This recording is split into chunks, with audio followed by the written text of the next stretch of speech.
पिछले कुछ दिनों में मिडिल ईस्ट में तनाव काफी बढ़ गया है। ईरान ने चेतावनी दी है कि वो दुनिया के सबसे महत्वपूर्ण समुद्री मार्गों में से एक स्ट्रेट ऑफ हॉर्मुज़ में जहाज़ों की आवाजाही रोक सकता है।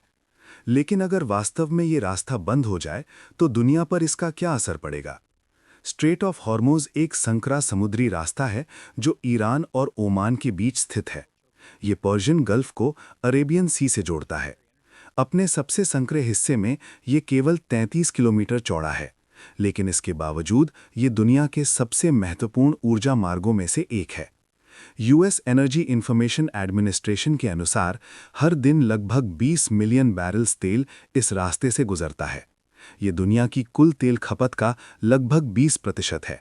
मतलब दुनिया में इस्तेमाल होने वाला हर 5वां बैरल तेल इसी रास्ते से गुजरता है। मिडिल ईस्ट के कई बड़े तेल निर्यातक देश इस मार्ग पर निर्भर हैं, जैसे Saudi Arabia, Iraq, UAE, Kuwait, Iran और कतर। लेकिन इस तेल पर सबसे ज़्यादा निर्भर देश वास्तव में एशिया में हैं। लगभग 84% तेल जो इस रास्ते से गुजरता है वो एशिया के देशों को भेजा जाता है। चाइना सबसे बड़ा खरीदार है। हर दिन लगभग 5 मिलियन बैरल्स तेल चाइना तक इसी रास्ते से पहुंचता है। इंडिया भी काफ़ी हद तक इसी रूट पर निर्भर है। लगभग 2 मिलियन बैरल्स तेल रोज़ इंडिया में इसी रास्ते से आता है। जापान और साउथ कोरिया भी बड़े आयातक हैं। जापान का अधिकतर मिडिल ईस्ट का तेल इसी रास्ते से आता है और साउथ कोरिया के लगभग 68% तेल आयात भी इसी स्ट्रेट से गुजरते हैं। ये रास्ता सिर्फ तेल के लिए ही नहीं बल्कि नेचुरल गैस के लिए भी बहुत महत्वपूर्ण है।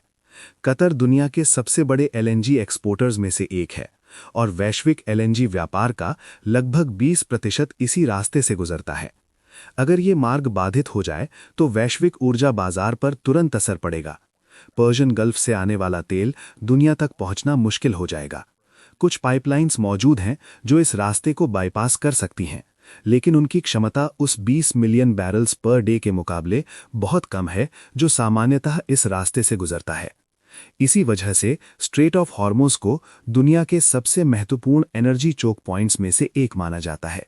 एक संकरा समुद्री रास्ता, लेकिन पूरी दुनिया की ऊर्जा आपूर्ति के लिए बेहद अहम।